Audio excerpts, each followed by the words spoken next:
Bonjour à tous et bienvenue pour ce temps de partage biblique où ce matin j'ai choisi le passage de Jacques chapitre 4 verset 6 où il dit Dieu résiste aux orgueilleux mais il fait grâce aux humbles. L'orgueil, tout le monde en a ou en porte une certaine forme en soi, bien sûr à des degrés divers suivant les personnes. Mais je dirais que l'orgueil fait partie de notre nature humaine, en tout cas c'est ce qu'on retrouve dans la Bible, mais dans une certaine mesure, il peut être acceptable. Il peut même être parfois nécessaire quand il est question plutôt de fierté que d'orgueil pour nous donner une bonne estime de soi-même et pour se défendre contre la négativité que le monde peut nous renvoyer de nous ou des paroles que nous avons pu entendre dans notre jeunesse ou enfance. L'orgueil est négatif quand il devient bien sûr excessif, parce qu'il nous empêche d'être ouverts aux autres et surtout d'être ouverts à l'écriture. Et j'ai cet exemple où même si quelqu'un ne se considère pas comme meilleur, en disant, et là on voit l'orgueil, euh, même si cette personne ne se considère pas meilleure que les autres, cette personne peut être orgueilleuse dans sa manière de ne pas accepter toute critique venant de son prochain. Elle est même, cette personne, à même de refuser et de reconnaître ses erreurs, ou, ou elle insiste pour toujours être celui ou celle qui a toujours raison. Et ça, je dirais, c'est une forme d'orgueil caché, et pourtant, l'orgueil est bien en cette personne, bien présent dans cette personne. L'orgueil, on peut dire que c'est un sentiment d'extrême confiance en soi, euh, une exaltation de sa propre personne, de sa propre valeur, qui peut mener un regard dévalorisant sur son prochain. C'est un état où quelque part on se place au-dessus des autres. Ça peut être parfois inconsciemment et l'on peut considérer, et on peut se considérer plutôt comme supérieur. J'ai connu moi-même une personne qui était tellement imbue d'elle-même qu'elle finissait par repousser toutes les personnes qui l'entouraient.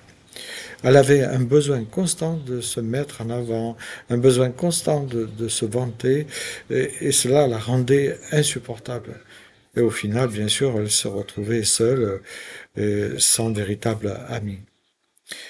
Mais je dirais que repousser son prochain, c'est une chose, mais il est important aussi de comprendre que l'orgueil arrive à nous éloigner de la présence de Dieu et il finit en fait par devenir un poison spirituel qui repousse même Dieu.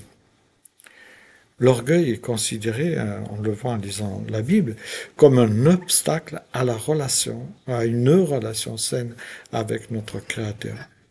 Car en fait, il mène à une certaine autosuffisance, il mène à l'arrogance et justement à un manque d'ouverture à l'humilité. En fait, c'est comme une barrière invisible qu'on érige autour de soi, mais une barrière puissante, car elle ferme la porte à l'effusion de l'esprit en nous. Et lorsque tu es rempli de toi-même, de tes raisonnements, de ton image, de ta volonté, en fait, tu laisses peu de place à Dieu pour qu'il puisse agir dans ta vie. Il est important de savoir que le Saint-Esprit ne peut pas prendre place où l'orgueil se développe dans le cœur d'une personne qui ne cesse de se glorifier elle-même. Beaucoup, je dirais, il arrive que, oui, beaucoup de chrétiens n'avancent pas spirituellement car ils sont bloqués à cause de leur propre orgueil et parfois même par un orgueil spirituel de spiritualité supérieure aux autres. L'orgueil nous empêche de vivre pleinement la grâce divine. Et c'est pour cela que l'auteur du Proverbe chapitre 16 verset 18 nous avertit en disant que l'orgueil précède toujours la chute de la personne. Parce que, en fait, cet orgueil rend sourd à la correction de Dieu ou à la correction du prochain. Il rend aveugle aux erreurs et, bien sûr, insensible à la voix de Dieu.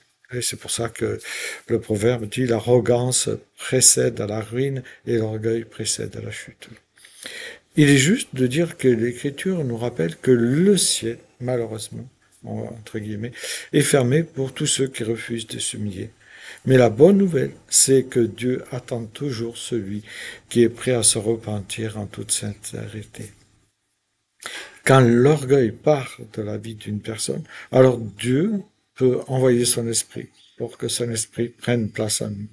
Car l'humilité, comme le dit si bien l'apôtre Paul, attire les faveurs ou la faveur divine.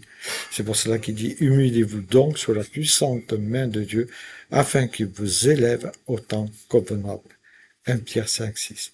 Oui, un cœur qui se laisse briser par l'amour de Dieu devient quelque part une demeure qu'il chérit en déversant sa paix, sa sagesse, sa puissance et sa grâce.